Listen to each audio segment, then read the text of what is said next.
But yeah, there is no very smart. So there's no. Technically, they don't have to be right. Anyhow, yeah. He wants like just the correct hair. yeah. Yeah. Looking at, yeah. I guess I just recently got a new computer. But is there? I didn't have one like tester, so now I'm Right. or I had one, but it Hey, can I go something else into new, like, I don't know, this is also new anyway. Yeah. So. We'll have to take whatever. Once we get back, Oh, okay, then I'll just. Ryan was like this. Yeah, that was not. And intuitive is just based on. So his post. Maybe you said about. Father and I. Hello, online people, Yeah. welcome. Are you able to hear If you us? see any of this in their benefits, Yes, thank you. that's what we are still. And then it's like. Anyone hear us online? Really? Yes, can you hear me? Yeah. Yeah, I don't know, that's. So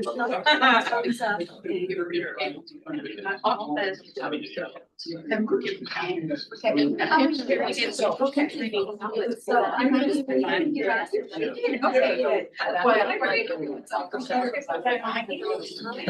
Yeah. So, I mean,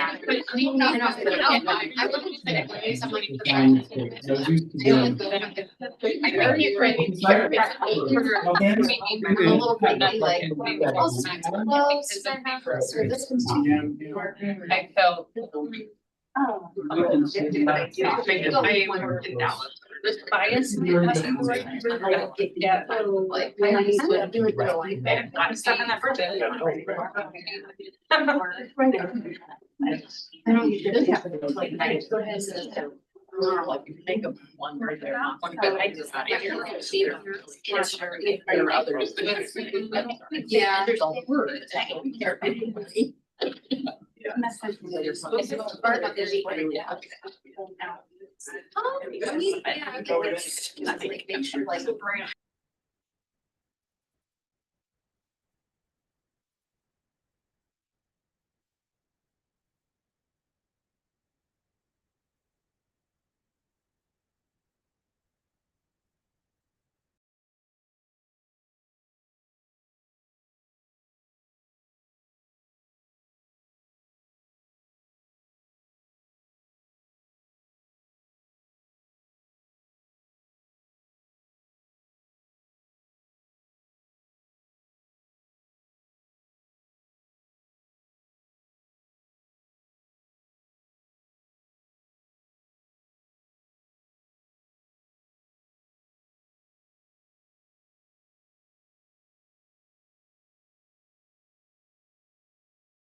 I hope that's really good today.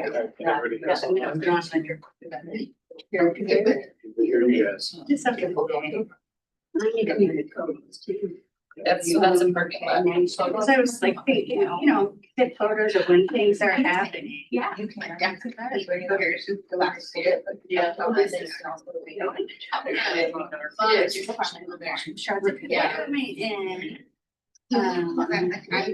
I read the like Oh, you know, the train. Yeah. I have that. And then it's not, yeah. Yeah. And then these That's two, I said that they're. Oh, So they go, yeah. And this is really cute. Anybody hear us online? I think I had a read. Yeah, so I just had to go up, yes, score them. Flash gate. Where's everybody getting? Every day. Can you hear us? Okay, thanks for calling. Yes, we can hear you. Yeah, thank you. We can hear you. Thank you. Good. Hey, All right. hello, John. Well, welcome everybody to the Cultural Tourism Promotion Advisory Board meeting for March 19th. The time is 6:05 p.m. And go ahead and call the roll. Carly Wright. Here. Anton Club. Here. Roger Williams. Here. Aaron Syson. Here. Betsy Vega. Here. Chrissy Reed. Here. Melissa O'Shea. Here. And everybody give Moses Keener a big happy birthday. It's his birthday today. Happy birthday. So we able to make it with us. We give him a happy birthday. He says his house is full. We forgot about it. Absolutely. No worries. All right, hope he has a great time. Have some extra cake for the rest of us. All right, with that, we'll turn the time over to our chair. Welcome. Thanks for being here. Approval of agenda. Do I have a motion to approve the agenda? I motion to approve the agenda. Any discussion? I second.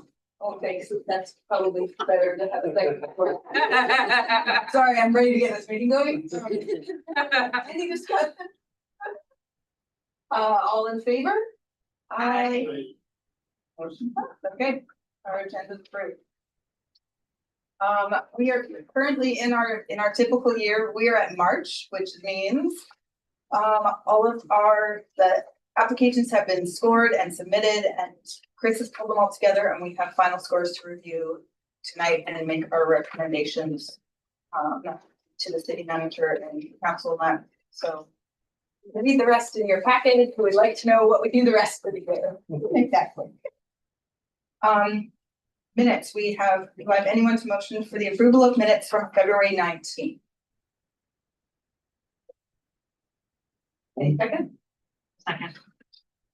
Is that Aaron? Aaron second, sorry, yeah. Any discussion? All in favor? Aye. Aye. Okay, we have public comment, so anyone who is appearing, they would like to comment on anything other than what appears on the agenda? No one present here, anyone online? Have anything to say if it's not on the agenda? Does anybody online have any questions or comments or anything that's not related to items on the agenda? Nope. Or, yep. With that, we will move on to our items requiring action. So our review and approval of final grant scores. Which will be in your packet. On the unnamed page. Yeah. Big green box with that on it, yeah.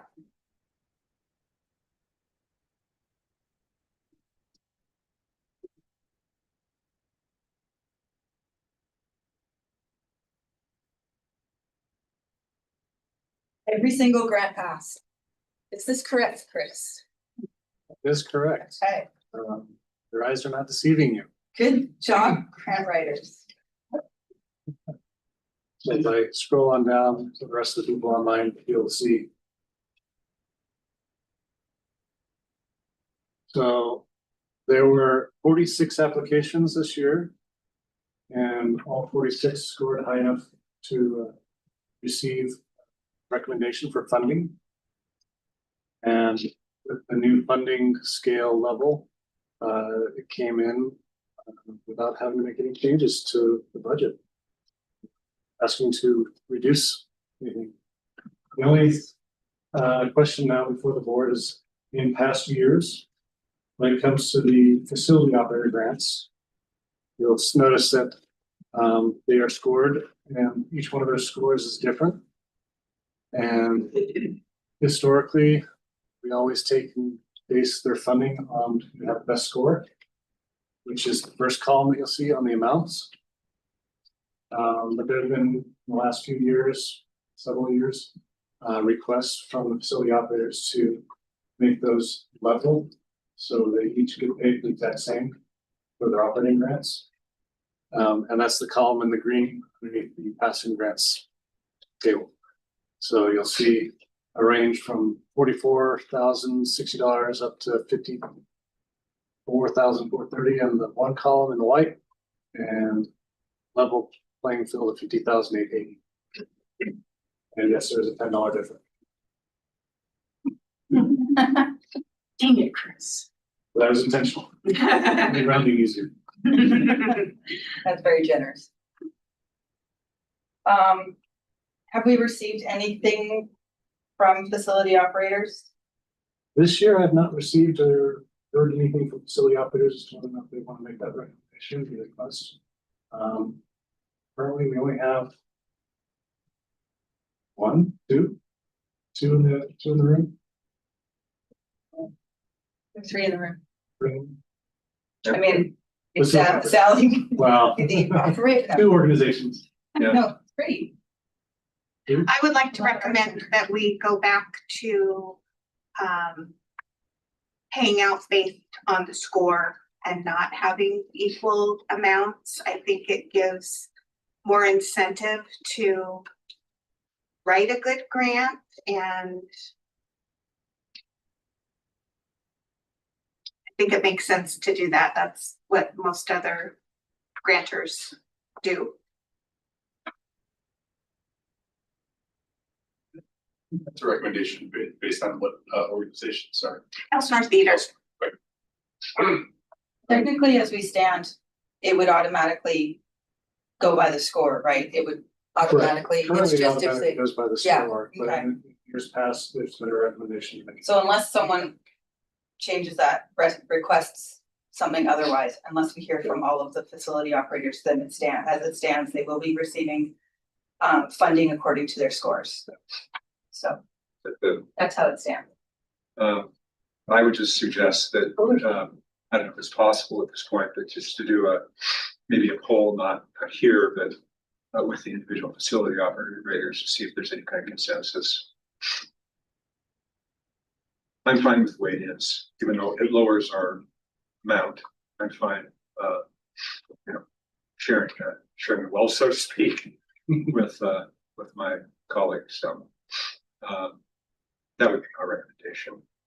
Just because I think collectively a couple of years ago we discussed the issue and we collectively as a group providers evenly. So I'd like to at least, I think it'd be fair to find out their opinions. So I will say that last year it was brought up because again, it has to be on it's a yearly request that the organizations request that it be divided up evenly. And we have made it a thing that it does have to happen every year. So the default is score is funding based on your scores, and that's fine. It's totally up to the board as to whether you want to continue down that. That's perfectly fine. I just need direction to say yes, continue down that direction, or no, we'd like to do it. But it's in the past years that we've done even funding, it has been a request from facility operators. So my question, They're not here. yeah, my question is, it's not in policy though, that they have to submit a request. yes, it is. Is Well, it in not policy. It's not in policy. It's It's in not. precedent, it's not It's an policy, which are not the same thing. My government at our record. No, it's in. Right, it is in precedent. But we have discussed it every year, and last year was no, this is not something that is going to be changed across the board. Every year they have to request if they wanted to change. We're going by scores. And that was done on purpose so that It's always discussed. Yeah, and so they have to present and the. And the whole purpose was so that these are competitive grants, Mhm. so they have to be, they have to be, wanting to, do an effort to write their grant application. And they're being rewarded based on how well they write those applications. So, How many facility books do we want on? I do not see any online facility out there, it's just the three in the room. Out of 9. Yeah. So, Obviously, we would love the leveling. We've just come off a really hard transition. And diversifying our funding is important to us and we're striving to do that, but this grant has been absolutely key to our survival of being closed for nearly 7 months. To now be up and running again. So I think the big thing is, whether we want to take it as is, or we want Chris to reach out to the facility operators, or. I don't think this is our responsibility as a board. Someone else, That's why I was asking about policy Yeah. versus precedent. rather not, I don't think. Scratch that part. This is not our responsibility as the board to correct. encourage other people to do something. Chris, My recommendation would to stick with current status that they base on the scores. and would it throw a huge wrench in your life if we asked you to poll It would take longer and then you'd have to come back to the to vote final. to next? Time wise, this goes to the next step, this goes to the budget committee. Mhm. They start their meetings in. My memory is that when we first began discussing this, leveling it out and making it equal, is there were a couple of grant writers that were head and shoulders above everybody else. And the amount of money they got was significantly more than the rest of us. And so I believe that was the reason why we began to level that out. And it was what the grant writers that did so well is not object to that economy. But I think that if you level it out, you don't encourage people to write better grants. All they need is a passing score. Well, and Yeah, obviously it's and you- encouraging. All score, based on the rubric and spend all this time and. Roger, if I'm remembering back a few years, there was a year where I think 2 facility operators did not get passing scores. And we all rallied and said, could we give up some of our funds? And maybe that's when it went to an equal amount during that was year. one of the years it was equal. Yeah, Funding. so. But everyone passed this year, so. So is the intention to request one side or the other prior to this meeting? Is that usually what's encouraged, or is the feedback in this? This would be, during public meeting would be the opportunity for that to take place, since there's, And we only have 3 and facility we only have 3 operators out of here. 9, so they don't have. Could have comments. Yeah, Well, it's an incentive for the facility operators to attend, but. So we've also told they don't have, so. So I just have a question. As a facility that did not score well, can I see the score? I understand what, I mean, I can see the total Yeah, you scores. can see the total script. But in the Where on past, the rubric we fell short. so in the past, if you were a low scoring organization, you can make a request. I would then provide you with the scores, individual scores, breakout scores for your applications. And any notes that were provided from any of the scorers as to why I they think it would be really helpful. I mean, to Roger's point of to improve. to improve, how do you improve? Without more information. And I don't think you want to put it off for another. no, So- no, I don't think we can. Facility operators didn't have their act together enough to get together before to say, let's split it, so, yeah. And previously, I don't know if the facility operators still get together outside of. There was a group that got together. Do you need a motion on this? I just think as far as like which way we're going. We need to vote. You'll need to No. make a. We need to give a Prince vote. official. Make a motion to this fund it based on the scores that were provided. Yeah. That's all it takes. I motion we base it on the scores this year and next year maybe people will be incentivized to either connect ahead of time or look at their grant scores, get those grantees their worksheets as soon as possible so that they can follow up and get some feedback. And Add a clarification to your motion. Yeah. That we're just talking about facility operators. yeah, I'm just Yeah. talking about facility Facility operators. grants, yeah. Yeah. I second that motion. Any discussion? Anything online? All in favor?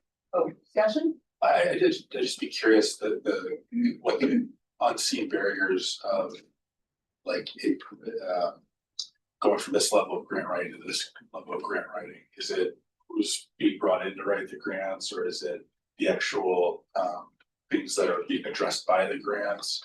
If there's any clarity we can give to the folks that Well, have the questions on it. question I would have is there bias in anyone who's evaluating the grants? So both things could be true. From our organization's perspective. So yeah, just if there's if we're asking to improve the grants, just what pathway we can help engage in what that process might look like, I guess. I don't know what discussion there is to be had, but I feel like there is. Well, like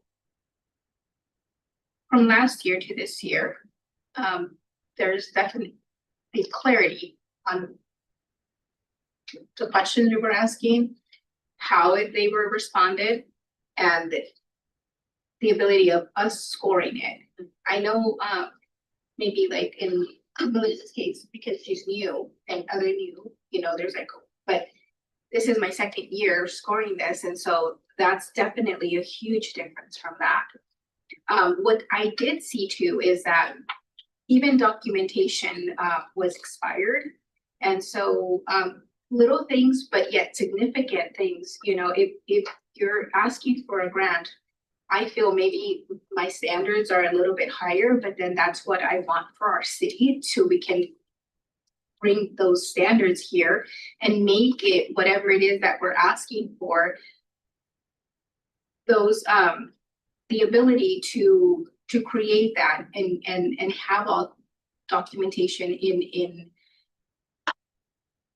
in order, up to date, and with whatever the request is. It's great to read what your event is about or what the monies are being asked for, because again, this is money that is coming in from the city, from people coming in and lodging and things like that.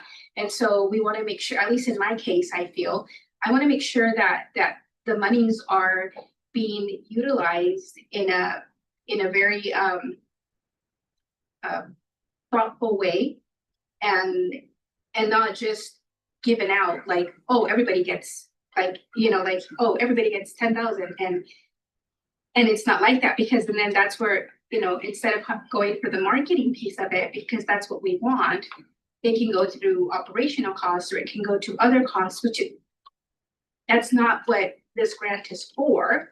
It's for making sure that there's more revenue coming in by these events that are happening. At least that's my understanding. And if not, please correct me if I'm wrong, or if I'm mentioning something. But I feel that we definitely, and Carly and Anthony, we spent lots of hours and Chris and Kelly, making this better. And I feel very confident on what we have created and seeing the results from that. So, I mean, if you want to chime in as well, I mean, please do so. Maybe I'm just rambling on, but I feel that I want this to be better. I want our city to look better. I want more people to come into our city. I know there's different factors in between, but this is just how I view this. So. That was very well said. you know. Thank you. I would say, this might be jumping ahead of the special events, I don't pass, but I did have a sense of, you know, we do have an obligation to focus on things that are bringing tourism and TOT dollars into the city, just through the nature of what we're doing. And if I'm remembering Travel Salem's presentation well enough, there's some kind of rough waters ahead as far as the TOT goes being anticipated. So I did feel like I was, you know, my expectations were a little higher than what I saw across the board as far as like data, like, you know, it's a lot to ask to track nights, so I don't know what the solution is there, but whether the room nights were really tied to certain events and like, are we doing what we can to replenish this fund, you know, the way we're supposed to, brokers for this fund, especially coming on maybe some tougher times. So I did want to kind of put that out there. I found myself kind of creating on a curve with the grants because I didn't see a lot of teeth in the, you know, this is just a broad statement, but some grants did it really well. But, you know, who are we bringing from outside of Salem or 50 miles away that are going to come in, they're going to spend a certain amount of nights here and feed into the TOT fund? Yeah, it's my first go around, so maybe I was expecting more of that, but you know, however we can get that information, I think would be really helpful to the process. Can I visit that again in a minute? Yeah. Cause, so I think the big thing to note here is that like, with the TOT, you definitely have that, the special events and project grants, and those ones are really, well, that's very much connected to the, you know, heads in beds. But also as part of our 3-part, I'm gonna get it wrong, heads in beds and good for quality of life, and there we go. All 3 of those things, you know. And I think that's really like the special events things is much more tied to the hotels part or the event part of it. Whereas our facilities, these are basically our cultural icons and our spaces in our community, and they do draw people into town. But they also are here for the good of our community, and it is very much quality of life there. So I think it's a hard thing to balance there because that's a big chunk of money that we do put into that. On the switchier side of the quality of life thing is the economic development. Right. Because heads and beds is a really hard number, but you have a thriving community that has a high quality of life. There are natural economic drivers that come with that aren't necessarily directly connected with that, but you have the reputation of that's people come here. So it's a little harder for quality of life organizations to. Yeah, and even connected on the quality of life, it is the economic side of it, because it's like when someone goes to, well, for instance, you know, when they go to, well, Hallie Ford, they come downtown, they go to the museum, they go out for lunch, or, you know, like, so there are different things they go to the Ensenada, they go for dinner, or they bring the kids into town, Well, it's also if somebody decides to locate their business here because they'll be able to attract talent for that business, because there's youth sports, because there's art classes, because there's festivals. So I think we're getting a little far afield on some of this. We have a motion on the table about using the scores to divvy things up this year. I would also like to parking lot a conversation about us writing something in policy about this so that we are not doing this every year. I think we need a policy. Maybe it's because I've been spending the last 3 weeks writing policies for the government. Are you saying experience in this and no? I do, unfortunately. More experience than I ever wanted in policy writing. Yeah, we can definitely put something in the parking lot. I think it also goes with when we get to policy parking lot, and then also just when we're reviewing the application, if there's any improvements, again, as we do every year, that we can make in it to have things more clarified. Because we also do an applicant survey too. Yes, and that is where our applicants can also share. That's And when you guys collect. Chris will get scores and information to you and anyone else who, facilities who want them. So, back to our motion. I'll second. Okay. Yeah, Carly seconded it. We were discussing it. Now we're discussing. Now we're in the let's vote on this. All in favor? All in favor? I, Aye. Anyone opposed? No. Okay, moving along at a furious pace. and on to our capital improvement projects. We have, we have any discussion that we want to do on the capital improvement projects? No? Is it usually only just like, is there usually more than this, or is it usually just at the smallest? Yeah, usually, because they are, I mean, now they can ask for 20,000, it's a matching. We usually get about 3, I think average, we get 3. I'm just top 3 now. Yeah, and the big thing is with the capital improvement ones. You have to be, Definitely a facility. There's some skin in the game on those. yes, so, It's a matter of- yeah, that's in the game, so it's a 50-50 match. yeah, Whatever the actuals are, so they may request 20,000, but if they don't spend 40,000, they don't get the full 20,000. On the specific project. With the capital improvement project with this. so I motion we fund the capital improvement projects. As scores presented. Any discussion? I second it. Aaron Sorry, second. Discussion? Nope. Voting, all in favor? Aye. Aye. Any opposed? Motion passed. And now to our special event project grants. Here we go. So previously we have looked at them as a like all or nothing, kind of like, oh, okay, do we want to elect them all as they are and fund them fully? And Chris always gives us the option that we do not, that we can have discussion and choose to fund them at a different level if we don't feel their application necessarily was strong enough in a certain part, or previous, like past experience in that. Of course, this year we did have some changes with our application so that we weren't automatically funding, because previously it was like you could ask up to 10,000. No matter the size of your event. This year we did have some adjustments in based on attendance. And we've definitely seen that come across in how much people are requesting. Chris, how much money was requested last year? You know, like, well, I'm just thinking like Over 300. yeah, so we I mean, you could say we came down like 60,000. Yeah, we're on par. So we actually, well, which is why we could actually fund Yeah. everything in our Well, budget. Well, the thing is that they all had passing scores, so there was nobody that had a below Right. 18.75. But And we didn't run out of money. yes, whereas last year, some of these events would have asked for $10,000 and we would have run out of money. Yep. So we have that to consider. How did the number this year compare to the number last year? The number of applications, Yeah, so on the next page. Last year's, there were 49 applications. 37 of those were for events projects. This year, there was 34. So there's the three less. The prior year was our highest year ever.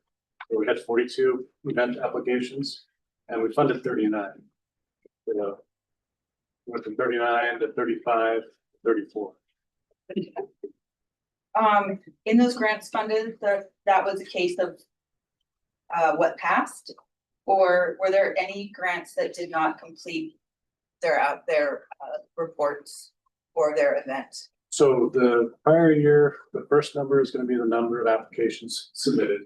Okay, So those are all, so we had 49 last year and 55 the year before.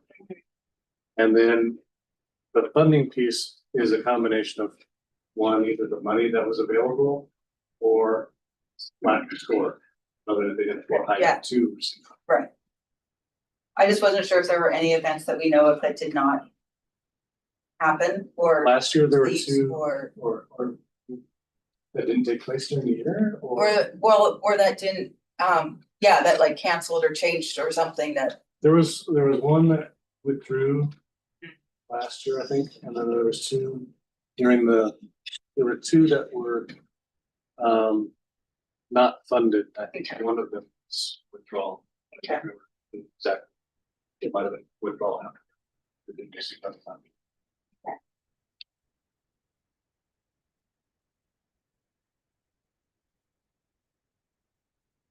The recommendation would be just to go ahead and approve the applications as scored and funded. I'm gonna start off this awkward conversation that does not feel good, but at the same time, being a steward of our financial situation, while we do have enough to fund all of these, I feel the need to go on a record that I have concerns with a couple of the events, even though, well, one of them we've previously funded at 10,000. With their application this year, they were also able to request 10,000 based on the numbers that they provided us for attendance. But I have concerns. It is the Capitol Pride March and Block Party event that previously they did not have very diversified sourcing. Other than us, we were the main chunk of revenue for them. I think I don't know if it was last year or the year before. But one year, I mean, they requested the 10,000, showed they were gonna bring in at least 20, and they didn't, and they only brought in barely over the 10,000, and so we were really the major, and that concerns me. That we're holding the heavy weight and the burden of the financial there, and that not that they're not invested, but they're not trying to diversify their sources, especially as Anton brought up with the future of TOT might be changing just because of legislature for the government in the state and that. And so I'm wanting to be mindful of yes, this money is available right now. And kind of setting a precedence for that we just automatically fund 100% and don't look at what it is and critique. Experience. I second what you're saying. That was my same concern too. Yeah. When I was looking at things and I was like, this makes sense. So I scored accordingly. But I'm in that same thinking. So. Yeah. I do think that it's definitely worthwhile to fund. I think it's really important for our community that we do fund it and that we fund events like it and that.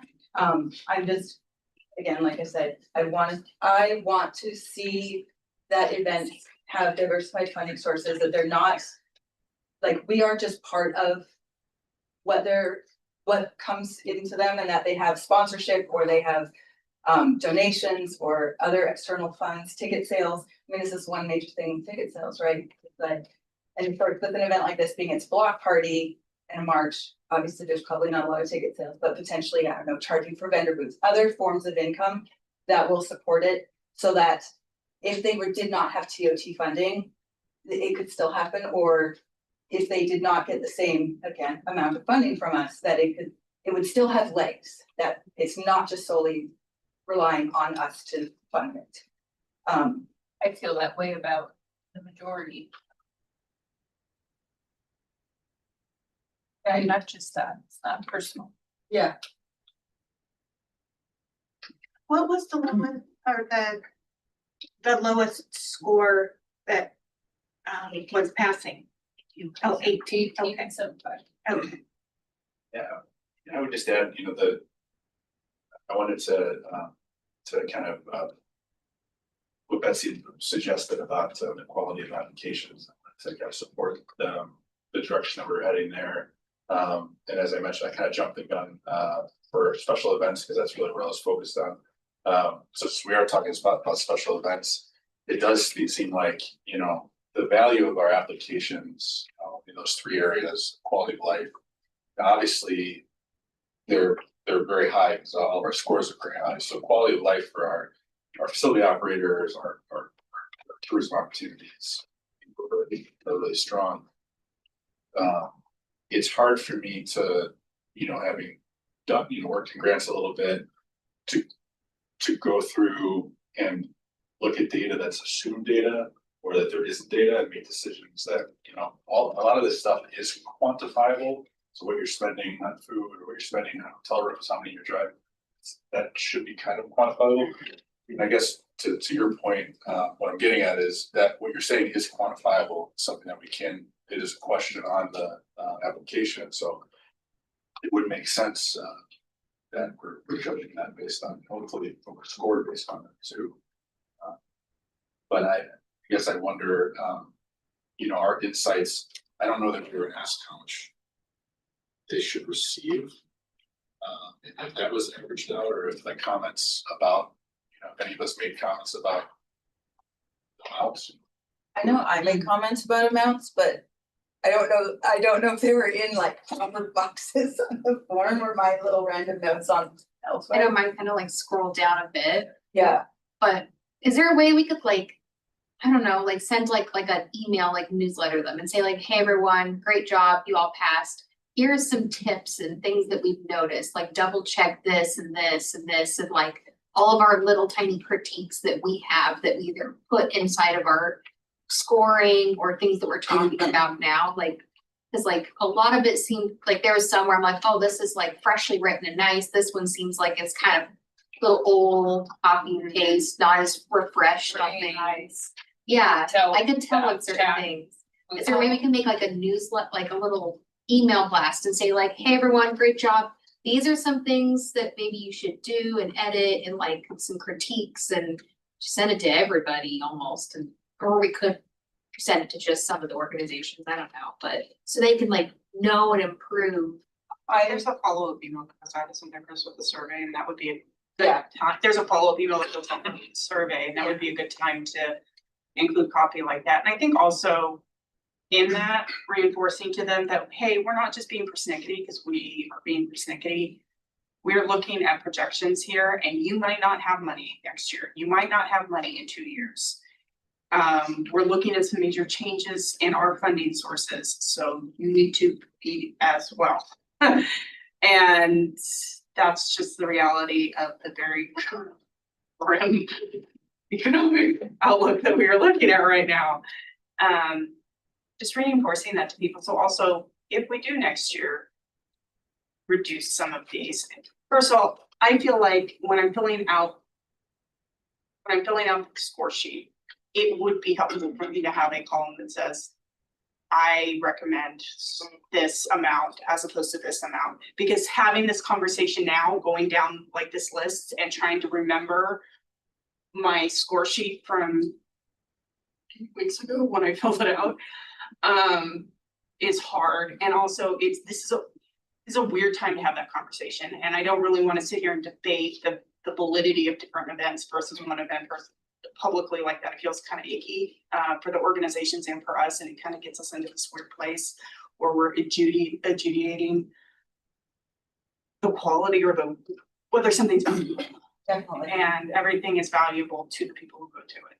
So it would be helpful if we had the ability to do that. And then if everybody, or if like, because Chris can tell us, 5 of you said this should only be scored, it's $4,000 instead of $6,000. And we go, maybe we should only score it at $4,000 instead of $6,000, instead of trying to have a debate about it here in a meeting. Well, we need to needs to be in the public. Oh, well, it would be in writing. But if it was on the application, Right. if there was, correction, if there was on the score. It's on the score sheet. It's Updated our score sheet. It's public That's where I document. put some of mine, right? Yeah. Yeah, so there's the bottom piece where some of them have the ability to provide comments Mhm. and feedback to the organization or. I just think some guidance before I filled out that score sheet that said here in this box or in the comment section, please also recommend how much you think this organization should get. Should it get the full amount? Should it get maybe $1,000 less? You make the call, and then I can have a discussion about that. I can even bring in my score sheet if I want to. And we can have a discussion about it, but I feel Does like that- sitting does here that debating and circumvent having. the scoring matrix? Huh? Does that circumvent the scoring matrix when you take the scores of everybody?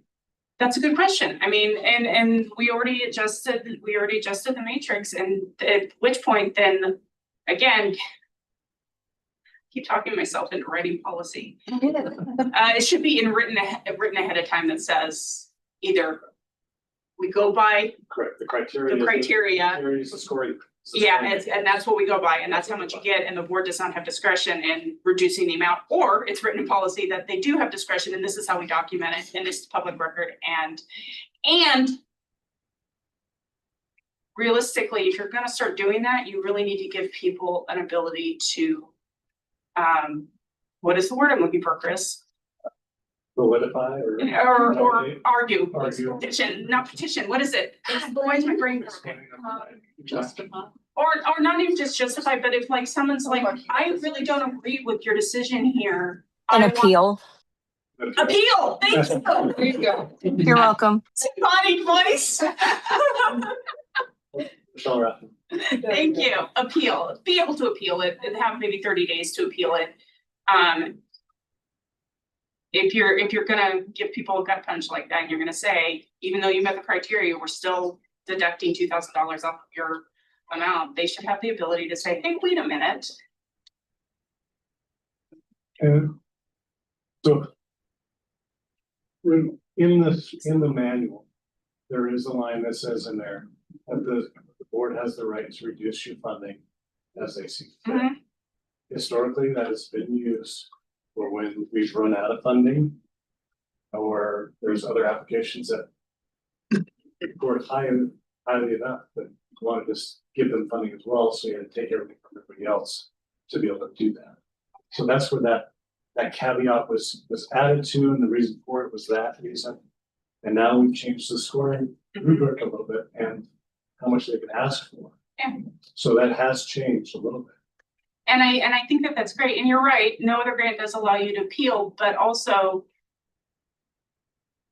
we do not have anything solidly in policy. The creating that rubric was an attempt to put something solidly in policy. Otherwise, what you're doing is you're leaving open the door to anybody with a grudge against someone scoring them down and not disclosing it. There's an abuse of power issue there that can happen if you don't have things in writing and you're not scoring everybody by the certain. That's why the current criteria is the scoring rubric, Every grant. and it's the average. That doesn't mean we have to do it that way. That's why the scoring rubric is in the manual, and those are manual is criteria for scoring.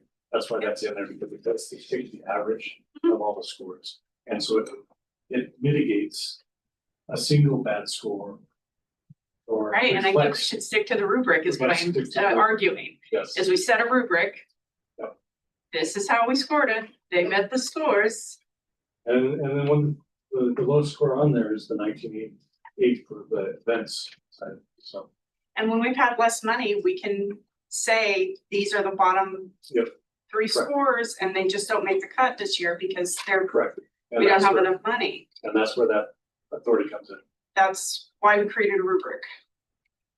We have the rubric, and then you have the ability, if there's shortfall, you don't have any money to change. Yeah, exactly. Like, you're using both of them in tandem. I wanted to add also, and we also, added that 25% for marketing The requirement And for whatever. we did get pushback, last year. Or when we first presented it, was it, yeah, last year when we This is the first year it's gone through the cycle. Yeah, and so we did get pushback, but then again, it's like, well, we're gonna stick to it, and so this is what the aftermath per se. And so now it's just continuing to press forward and move along with what I mean, tweak a little bit of what we have right now and maybe include, like Erin said, Just instructions. I Little guess if we're gonna detail there. allow that, we either have a rubric that we're scoring everybody by and they meet the scores or we don't. Hashing out a line by line breakdown of, well, I think this organization didn't quite meet it, even though they met the score and they have the score and this is the score. I don't think they kind of did. Maybe if you want to add to the rubric, that's like if they get below a certain percentage of the score, or like if they're at an 18, maybe they do get $1,000 knocked off or something. But it needs to be in writing ahead of time so people know what they're being measured against, not a debate after the fact when they have no recourse. And I agree with you. And he said, I'll say that how that is supposed to function is at the December, January, February meetings. When you're reviewing those applications, that's the time to have that discussion. Is the amount of funding that they're requesting justified? Should you recommend something there? And it's open discussion at that time before you provide your scores. That makes sense. Do the applicant, I mean, I'm assuming that all the applicants understand where the money comes from, right? Yes. Yeah. We do have Well, And how the money gets there to. Told and understand are two different things. They are told where the money. We cannot say that they understand because we have no idea. Right, okay. During the annual orientation for the applications, that's the first thing I cover, is where the funding comes from and how these grants are funded. And I know I missed that, yeah, No, you're good. but did people attend that? Like, does Yes, everybody everybody that applies has to attend have that to meeting. attend? Okay, but they don't have to attend tonight. No, Okay, I just want to add, I think there is something to celebrate here and commend the applicants for, which is that so a lot of people self-selected to ask for less funds Yeah. based on that rubric. And I really commend those that did and noted it as I was going through. Yeah, that was really. And the people who wrote the rubric, I mean, the team that worked on that worked really hard on that, and I think we should honor that. Right. Yeah, it is a lot of hard, it's hard to ask for less money and it's hard to fill out a grant application. And I would advocate for, if things are going the direction they are. That if we could give the applicants some support.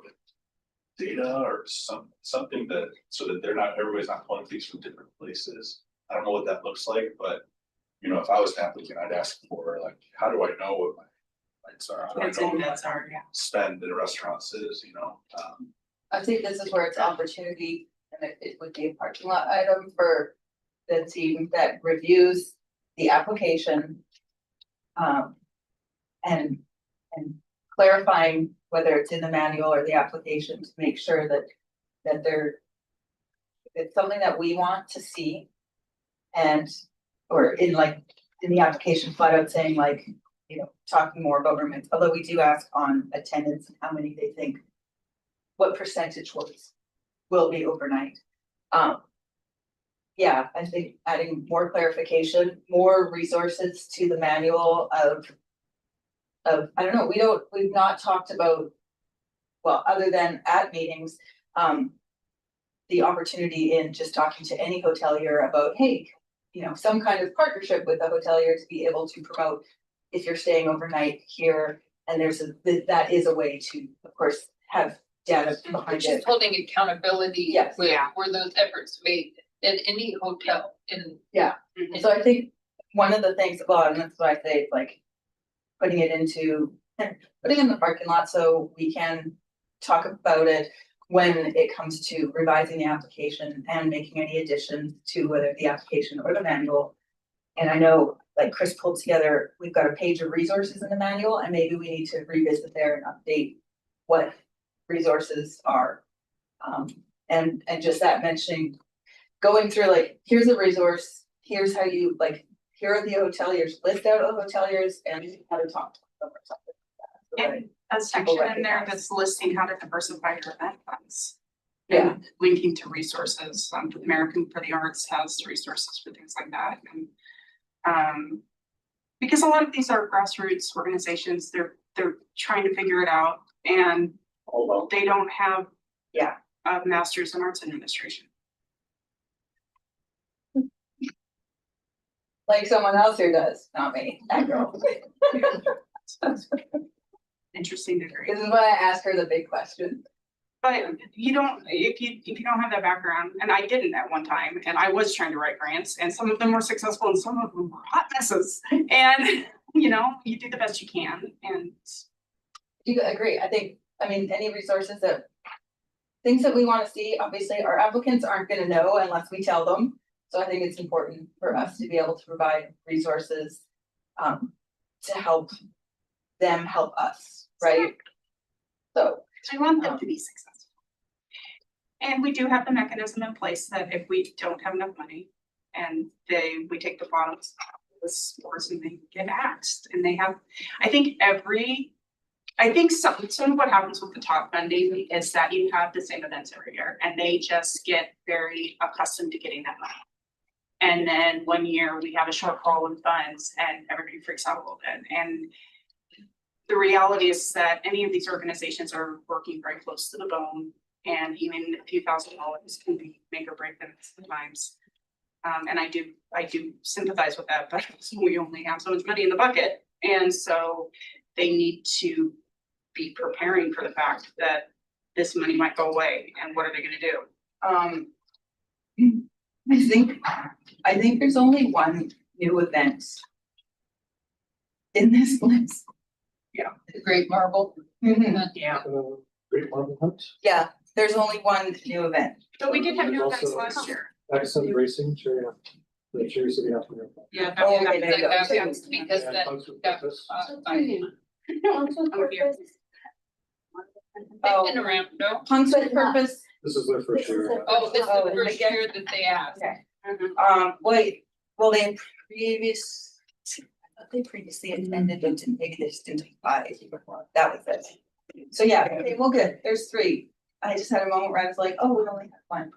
But, But Punks with Purposes had events other years. yes. Correct. Well, and This it's is their happening. time of They flying. have, well, First time of flying. yeah, so they actually have, I mean, attendance data and stuff like Right, that they have.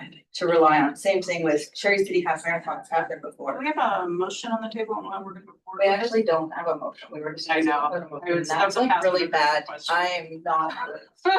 Yes. I'll recognize when I. Are you wanting to motion, Erin? No, I was encouraging us to get back on topic in a passive aggressive way, and I apologize. Really? Yes. Does that mean you don't want a motion? I motion that we fund, based on the scores. I think that we did make some adjustments that are reflected here. I think we should let that play out maybe for another year. If we do want to go line by line and adjust everybody's amounts, we get a lot of applicants, and I don't know that we can go through a list this long in one evening meeting and we go line by line and adjust everybody's scores. So we need to rethink our calendar on voting on this stuff as well. You realize you're still in a motion? Yeah, Okay. that's my entire motion. I'm just checking. It's like a policy, but no. I know. No, so I motion that we score, they go based on scores. We accept based on scores. Would anyone like to second this motion? I second. We have a second from Roger. Now we can discuss it. Now we can discuss it. Everything we. We're just gonna shove it, move over and now discussion. I think Sorry. when the group that reviews the application for potential updates for the application of the manual, they should consider what it looks like moving forward and what information will help us, what information from our applicants would help us have a more clear time. Oh, this is really bad. This is descending into Yeah. madness at this point. Yeah. Us score better. Yes, You guys get what I'm saying? we're gonna prove the support that we're giving to applicants. No, well, we're still in discussion. Maybe even the marketing to events and things. I Mhm. don't know what that looks like, but maybe we can bolster that so people are like, oh my gosh, yeah, we can. Yeah. You know, we can go after this. But yeah, this is, I mean, to me, this is a really healthy city. You know, if you go down the list, like this, I'm really proud to be a part of this city when there's this much going on and the value that it adds. Obviously, from the scoring, you know, we really take advantage of these assets. We really appreciate that. It's just eye-opening to be involved in this level of seeing all there. So thank you to all of our applicants. Shall we vote on this open motion? All in favor? Aye. Aye. Right, Any opposed? Any have anything else? No, we're good. So now that you guys have approved the Award amounts. We'll review. How many applications received passing scores? To review the city manager's proposed budget for this next fiscal year that will then include those kind of application or else. So, here before you, that's for your review and approval. What's being recommended for the city manager's budget. This year was especially trying when it comes to the forecasting. COT collections are becoming that. There's been so much that has happened, from tariffs to other economic drivers, high gas prices, possibly, other things like that, that you try to account for, but doesn't always happen. But this is the best guess based on where we were at 6 months of data from last year compared to this year. We came right back on where we were. And that's before the latest round of economic turmoil. So it's a point in time best guess. So staff will be keeping an eye on it throughout the year, and if adjustments are needed. That's usually what our ending fund balance helps to offset. Chris, why the big discrepancy in beginning fund balance? The big discrepancy that you see here from 2.9 down to 8.62 is because in the current year, the last final transfer, $1.6 million of ARPA monies has been transferred back to the transfer. So that's where that difference comes into. It's not here in the new year because we don't have the funding available. There is money being put in there for our capital improvement project for our circles. Money in there for the 4th of July celebration and for public art and maintenance on our city-owned historical buildings. Down grant that. This was just a plug number, so now that I know what that number is, I can now fill it in with the actual maybe $10 less, but not a big difference. Then you get involved in the events. And funding and capital projects. That leaves an unappropriated balance of 242,000. So that's what we now have available to help mitigate. Well, it's actually about 400,000 vacancy dollars here. Going forward. Questions? I was just interested, I know that one change to the TOT might be that their Airbnb dollars is going on short-term rental. Is that it's still being, Well, I just saw an article about it. Is that included in it? the short-term rentals currently are being TOT. What's being discussed and talked about is the Salem tourism promotion fee, which is a 2% fee for the overnight stays. And has not been assessed on short-term rentals. It's now being changed and it's going to the second reading on Monday night, so it's not going to be adopted. Simply what that will mean is that the third-party vendors such as Airbnb, Vero, and those booking agencies that book short-term rentals will be adding the 2% fee into their collections, collecting that on behalf of other short-term rentals. Any other independent short-term rental owners would be out the short-term. Out the short-term. Thanks, Kristen. So the only really on that is just a matter of, oh, it's gonna cost me more to go stay here or there. What are the rates? They covered it.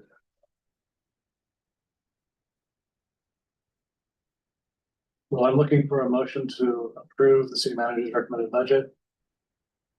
As proposed with the $10 less for the facility owners. Make a motion, what he said.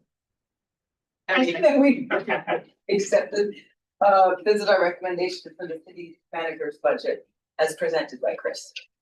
That's he seconded. That's the second. Sorry, discussion? Yeah, wait. All in favor? Aye. Any opposed? Motion passes. We received one facility operating grant from Elsinore. And no other grants to report. And now we get to roundtable discussion of grants interested citizens. Well, you guys here and some people online. Who wants to go first? Roundtable, right? I'm good. You're good to Yep, I was roundtable? gonna get back in there. So Okay, they can just see. making sure. Do we have any, do we want to take on people first? Yep, so we'll go ahead. Break the orders. Stop sharing. We've already got the answers. I can't see from that. Kim, what it says her hand. Go ahead, Kim. Hi there, everybody. From the Oregon Symphony in Salem, we announced our 26-27 season that, if you remember, will be at Rose Auditorium at South Salem High School. Some really exciting pieces of that is we have an exclusive concert in Salem in December for Holiday Brass. It's not going to be in Portland. It will only be in Salem. So we're looking forward to that. And then our final show of the 26-27 season will be a kids show, 50 minutes, no intermission, the music of Star Wars. So we expect that to be a really popular show. So we're really excited for the next season. Our subscription renewals have been very strong, and we also have some great shows that are still going on. In fact, one of them tomorrow is Mendelssohn. It will be at Smith at 7:30. Thank you. Yep. Next up, Rochelle Rothman. Yeah, thank you so much. I really appreciate the support year after year and enjoyed the discussion this evening. So I just want to say thank you for being so thoughtful about all of these things. But yeah, we have our side-by-side concert coming up at the end of June, which is one of the concerts that you fund. Actually just missed our spring show of last weekend, but it'll be at the Elsinore Theater. We're excited. We have several students who have auditioned again this year, and we look forward to mentoring these local musicians and allowing them a chance to actually play side by side with our musicians on stage at the Elsinore. So that's Sunday, June 28th. And that's kind of the biggest thing. Oh, actually, there is something else coming up. There's a fundraising concert that we are partnering with a local band called the Hypnotwists. And that's going to be at Chemeketa. And oh my gosh, I apologize. I don't have the date right in front of me, but it's in April at Chemeketa, and it's going to be a fun kind of more like rock type show that we have orchestrated some pieces to go with their rock band. So it'll be on our website shortly, and then it should also be on the Chemeketa site. So anyway, thanks again. Appreciate you all. Thank you. We can also put it on the Travel Salem website as well. And, Oh yeah, that'd be great. I should definitely do that. Thank you. And send me an email with the information. I can share it out too. Yeah, will do. Thank you so much.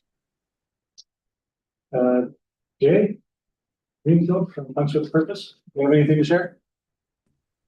Excuse me. I wasn't expecting to come off of mute. Yes. We are very stoked to be partnering with the Marion Berries at Chemeketa this year. We're doing a second event called Punks at the Park.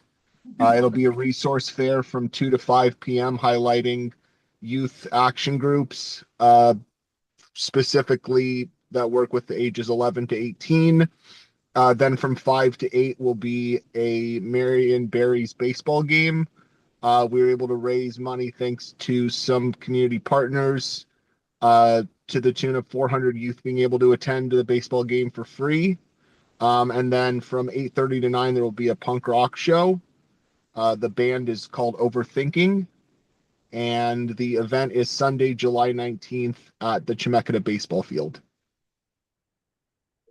And then, of course, Punks in the Park, which you guys so graciously funded. We're expecting a crowd of, based over year-on-year trends, about 6,500 to 7,000 people. And we'll see about 1,000 youth from 23 counties in Oregon and 6 states. The money that you guys so graciously provided us will be used to provide free meals to youth experiencing homelessness all around Marion and Polk counties. Awesome, thank you. Thank you so much. Thank you. In the room, Lisa? Sure, I don't have any big events upcoming. We hope to have an official opening coming up soon. I just wanted to share, we're well into, this week is our first week of our second session at the new location. Been able to add oil painting and some really great classes for little kids, preschool, we have 18 kids, and that's been working with other media than clay. So introducing more of that to the space has been great. I know the big question for Christy's probably like, empty bowls. And I don't have a date yet. So we've got a group working on it, we're kind of reimagining it because we won't have a free giant venue to put it up. So we'll probably use our own facility, but that's in the works. And then just to share, I think I shared the last meeting, our attendance at Family Clay Sunday exceeded 200 people. So it is incredibly popular, and obviously we're really meeting a need for young folks getting their hands on paints and clay, and it's been great. Places does it, so come on down. Hi, Lisa. Oh, hi, Rochelle. Okay, hello, I'm Juliana Rao with the Elsinore, and I just wanted to say that we do have some exciting events coming up, obviously. But tomorrow, if you are sick of watching television and you want to get out, we have the world famous Glenn Miller playing. One down. And then also following this next weekend, we have a comedian named Renee Vaca, and that sold so well that we added a second show. So if you're looking for something new to do, town. And then we've got the Salem Reporter Town Hall coming. We have an event with Rob Riggle benefiting the Courtney Place Veterans Housing. We have Robles Vatos with Gatos, another comedian. And then we have a concert coming up, Full Circle, Black Violin, a Rocky Mountain High experience. John Denver. Tribute. Yes. And anyhow, go to the website and check out them. Yeah. Follow us on Instagram. Thank you. So the Willamette Master Chorus wraps up our season with a concert at the Abbey in Mount Angel. So that was May 3rd and the 17th, 2 Sundays, and Mother's Day is in the middle. So that's why we're not doing our traditional. But I also want to say thank you to all of you for the hard work that you do. This is not easy, and you're not going to please everybody. So to you. And I thank you for all that you can. If it goes from 10,000 to 4,000, because that's what you have, we are willing to take that. I am personally, because we know that it's not coming from the clouds. So again, thanks for all your hard work. So I'm Jane Downing, and I'm with Helping Hands Resources, and we do Quiltopia, Oregon, and we are so grateful for the support and really excited to be planning that event this year. And we've already been busy. We already have our quilt that's been donated for the event, and we have some sponsors already. And we're wanting to expand our partnership with the grant and really be able to do even more there and leading up to the event. So we have lots of crossover in that. So we're excited and really grateful. And I am new to this process, not new to grant writing, but new to this process. So I really appreciate any advice and help that you all give to be able to make that a stronger ask for what are really vital funds for us. We're going to use 50% of it for advertising. So we're really excited to have those opportunities to do even more advertising about this event. So thank you. I'm John Olbrantz, Director of the Hallie Ford Museum of Art. I too want to thank the TOT board for their ongoing support of the Hallie Ford Museum of Art. I've been coming to these meetings for 20, 25 years, so not quite as long as Roger, but almost. And can't tell you how important your support has been in terms of helping and really helping the Hallie Ford Museum of Art work with you to, to literally put heads to beds, because as you know, we earmark a large portion of our TOT grant to marketing and advertising. Upcoming, we've got there are 2 days left to see the Dan May exhibition. Hope everybody's enjoyed their Dan May book. Saturday is going to be free day at the Hallie Ford Museum of Art in honor of Dan May. It's Dan May Day at the Hallie Ford Museum of Art. We're offering free admission and a 10% discount on the Dan May book. At the same time, from 12 to 4 in the afternoon, we're offering tours of Smalls. Smalls was Dan's original studio was on Ferry Street. And after Dan died from pancreatic cancer in 2019, Jane Beebe at PDX continued to pay rent on Dan's studio, which he called the Legionnaires Club. In 2023, the roof of the building began to leak, and there was real concern that the studio was going to be destroyed. And so Brian Nolan's son Joshua, in the middle of the night, got up and literally transferred everything from Dan's studio on Ferry Street to another space that he had rented, which he called the Smalls. It was a space that he initially shared with the Salem painter John Van Driel, and John moved out. It's right next to Mike Kettler up on the second floor. And we're able to reconstruct Dan's studio. So it's like walking into Dan's studio, which is it's a trip. Anyway, we thought it would be fun during the exhibition, the last day of the exhibition, to open up Smalls for a limited number of guests, because it is small and it can only accommodate about 10 people at a time. So that unfortunately is completely booked. We got 80 people coming through in 30-minute increments of 10 people each, beginning at 12 noon on Saturday and going until 4. So that's going to be exciting. Kind of a nice way to sort of end the exhibition, which has been great. Next exhibition coming up in April is our annual Senior Studio Art Majors exhibition. It's called Surface Tensions. It opens April 10th and runs through May 9th. It's large. It's the largest class of graduating seniors in a number of years. We have 22 senior art majors, and they'll be offering gallery talks talking about their work every Tuesday and Thursday, beginning April 14th at 12 noon. They're free, and each Tuesday or Thursday, 3 to 4 to 5 students will be speaking about their work. And so it's a great opportunity. It's a great opportunity for them to talk about their work, and it's a great opportunity for visitors to hear about their work, kind of hear the process they're going through. Continuing to work with downtown businesses on First Friday, offering free admission on Friday, April 3rd from 5 to 8.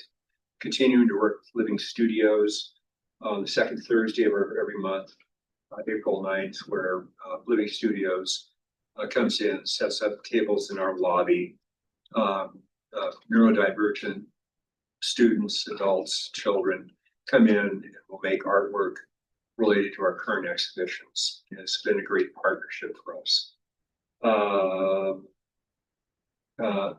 I'm continuing to work on my history of the Halliford Museum of Art, which I hope to publish by August.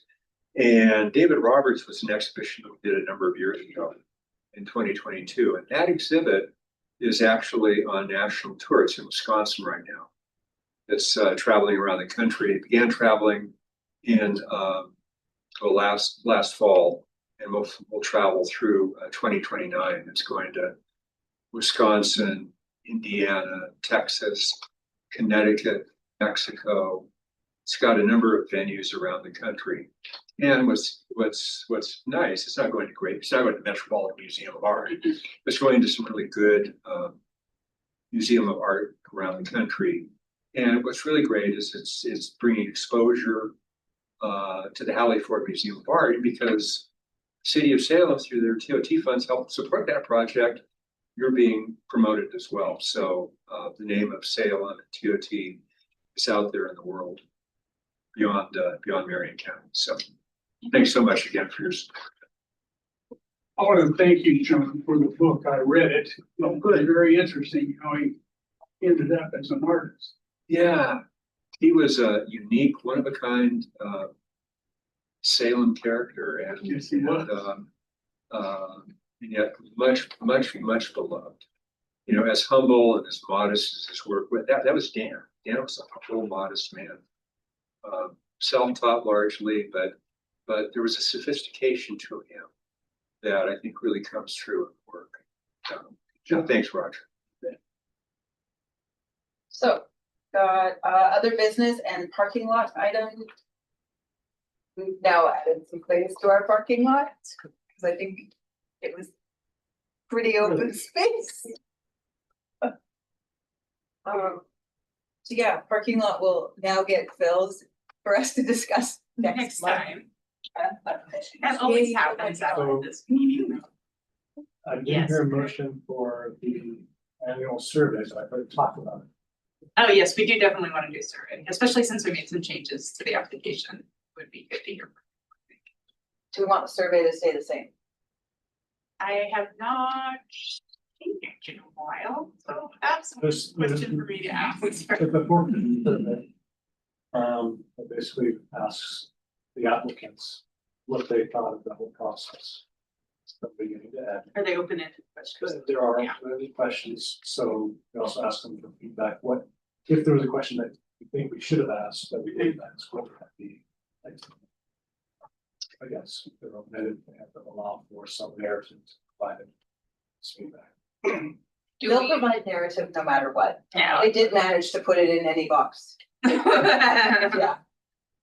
So that is something that I've been doing for the last 5, 6 years, 7 years Yeah. now. And then we discuss it with the next meeting. So if that's something the board wishes staff to do, like a motion in a second. Chrissy, did you have anything? It just as far as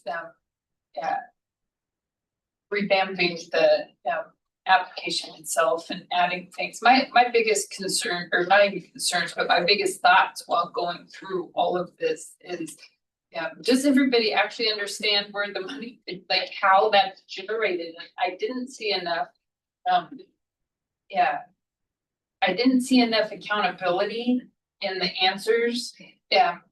Like I gotta be honest, and you know, I know and love you all, and I love every event. Like it was, like I found myself so conflicted. It was a riot, but you know, when you go down and you say, yeah, we generate 428 room nights, and I'm thinking, okay, well, I sponsored that event. I gave you $1,000, and we got 2 room nights. So and it's okay. You don't have to stay at the Grand. You can stay anywhere. But how does that equate? And there wasn't anything in there that said questions that I would like to see is, you know, which hotels did you collaborate with? What were your efforts? What is that hotel going to do to assist you in generating those room nights? And I fully understand the community well-being, that's why I say I love, I mean, gone to all of them, go to Halicore, we go, you know, World Beat, Gilbert House, Empty Bowls, Elsinore, Quiltopia, all of the above. But what is each of these events doing to be held accountable for getting these $10,000? Because the part that I had a hard time, sorry if I'm rambling, was just the room nights that they said that they generated. And that's great. We should be feeding the community. They should be buying things downtown or at the mall. They should be eating at any place. But none of those places feed back the pipeline. And I don't know that everybody understands what hotels are going through as far as rates and occupancy. And when you look at the budgets, comparatively, it's almost like every other year now since COVID. So like our rates now, it's like, okay, people, we're not in 2005. Like why, how did we go? So that affects the TOT. So when you look at next year's budget, so that accountability is really, and educating people on why there's that flux. I think it's, when we come to the place of where we're going to review our application process and all that, we have to have a small committee. Yeah. And you may want to be on Yeah. that, to make sure that it, I just, that input is included. Because I run into the same thing. This is my third year scoring these. This year was the best for scoring, by the way, of 3. But I run into the same thing where it's like, and I don't know where they're pulling the numbers from. Or sometimes it's just from like Chapel Salem, or maybe it's from American Ready Arts General Survey, but I'm like, I don't know, there's no source cited, like I don't know, where did this number come from? Okay, right, 128, yeah. I don't It's know. difficult, because even when Because it's good for them people. American Right. the arts, like, that survey was great. And it's old. It is, well, no, we had a more recent one done, like, Yeah. well, a couple of years ago now. We did have a recent one that Salem was actually active in contributing to. But it's still a survey from a select number of events at a select time and a rough It's a idea. sampling. It's not. Yes, hard numbers. yes. Yeah, the application, itself, I don't think anything stays the same. I mean, that's Right. So updating and making some things a little more current was also on my mind, like nothing, absolutely 0 things are the same, like, or should stay the same. It should flex with how And I think it's going. every year, I mean, we review it every year. And then I think the important part of it is just that you bring a new perspective. And a different voice that can look at the application and be like, here are the questions I have. And for us, it's like how do they relate? And obviously this relates quite directly because this is where our major source of funding. And being able to, how do we use that and get it into the application so it's in a way that They can actually. they can provide answer information. and we can score. Exactly. So, thank you. Oh, thank you. You know, I mean, I actually read the applications, so I was with it Thank you for that. on a too. plane. So good. I mean, I carried them with me. I went down, got them from Kelly, I put them everywhere so that I actually, focused. I remember years ago, and I don't know if this, but has gone the wayside, but it used to say this ad was brought to you in part by funds from the TOT. Are people still required to? They are required to recognize. Okay. It's in the contract that you're gonna sign. It's on a big screen. Yeah. Yeah, and I think, and that's just it's, you'll see it in different places. Yeah, there just needs to be changed up like Facebook and so like Yeah, where, like check the boxes and I think- provide your. well, and I think that might be a case of us adding more check boxes are good if you could be like, hey, yeah, this is where we're gonna be. Cause we have a question of how are you gonna recognize the TOT? And they tell us in a paragraph. And we all know how I feel about words. I don't want pages now. For the TOT recognition, it's the big thing is they'll tell us where they are, and I guess we're not monitoring all of them. We're crossing our fingers and hoping Cause they know they get funding from us, so they are of course gonna say, yes, we get funding. Cause they wanna keep getting funding. And then, a resource, for people, like a hotel, like when. Yeah. Travel, so you can get it from me, I'll give you a whole list of everybody, in the Salem area, this is how you connect with hotels. These are some things that you can ask them, and that's, you know, they can filter that back into their. Yeah. Maybe I'm like. Okay. You know, I'll let that come later, but. Could there be information at hotel motel check-in? What events brought you to Salem? We asked that, I mean, at the Grand, anyway, I mean, the front desk is trained, you know, like, let me get you a discount. Basically, it's like, why are you here? You know, give me a list of any of the 50 reasons why you're here, because Christy Reed has made a discount. So, and I say that facetiously, but kind of, you know, I mean, it's like, oh, you're here with Elsinore, check, you know, here, we get you this rate. So yes, we want to find out why, why they're here, so that gets back, that also gets translated to Travel Salem. And then that gives me ammo to say, well, heck, yeah, I'll support you again next year because that brought 20 room night, you know, I mean. For sure, yeah. Was that too much? Sorry. Very challenging, difficult, painful for people putting on events or facility operators.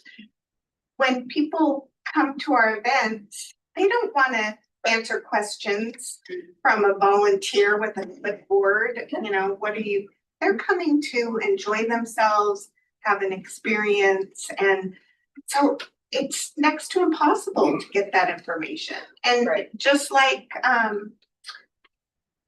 you know, what's your cultural background? Are you LGBTQ? You know, it's no, and that's why personal information. I don't think we should be asking people those kinds of things. So partnering with a hotel, the hotel should be, and I know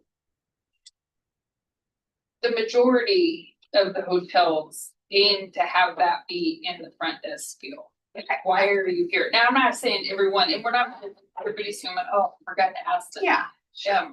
But yeah, for the most part, that people, you know, that we need to know that. I mean, everyone likes a discount.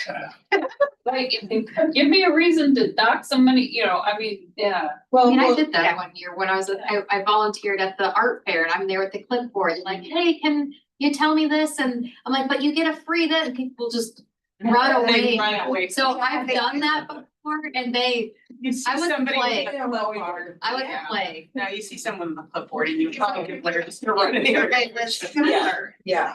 So. I don't wanna talk to you, I just wanna enjoy. We'll definitely, I mean, we've got our parking lot for things for us to discuss and whatnot, which is great. We have Chris requesting us make a motion that Chris does a survey, like. Chris, should they use a survey? I second that motion. And it can be the same as last year. Yeah, just send it out. There's spaces, they'll give us, you guys will all give us information. You already asked, like, if there's any support that folks need or resources that they need in the survey, the question there. I was gonna circle back to that. So Melissa brought up giving some more feedback and pointers when we send out that survey, so we need to talk a little bit more about that. We need to decide all that right now. And then we can discuss it. Well, yeah, we're in discussion. Do we have a second? I motion. I Second. Okay, we're in discussion. There we go. Oh, let's go. Survey discussion. Hey, let's do this like we're supposed to do now. Do we have? And then discuss? No, we discuss and then you vote. Oh, okay. Yeah. Okay. Technically, according to Robert's rule. Something like that. What do we wanna ask them? We got the 4 questions, which I don't remember what they are, but they cover everything, I think, in that part. Information we want to provide them. What would we like to provide? So like, for the example, the question is like, how did you find the application easy to fill out? You know, was one question, yes, and then on a scale of 1 to 5, where does it fall in? Easy, not easy. that kind of stuff.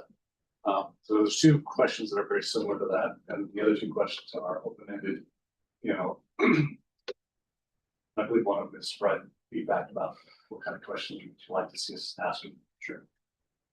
So that's that aspect. But they are just 4 questions, a short survey. I think we average around 20, 23 responses, which is. Can you add an open-end one that's like, do you have anything else that you'd like to add or say? I think that is one. Okay. Something very similar to that. It's not. Okay. I mean, it matches the loop. I know, I filled out this before. But now you're talking about, you know, adding, you know, tips or tricks or. I don't think we need to do that with that email. I think it's something that once we've discussed, like, we're making changes to the guide, to the manual, things like that, and in the orientation would be a good time to talk about that. Yeah. Yeah, so that's a TV day, something. Sure. It's in the parking lot. Yeah, it's all the alphabet.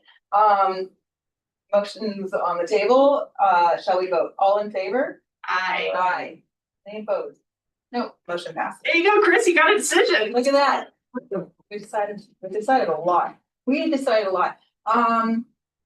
What, we're at number 13. We're at lucky number 13, which means adjournment.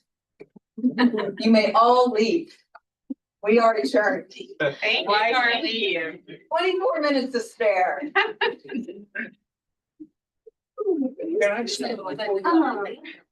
Sure.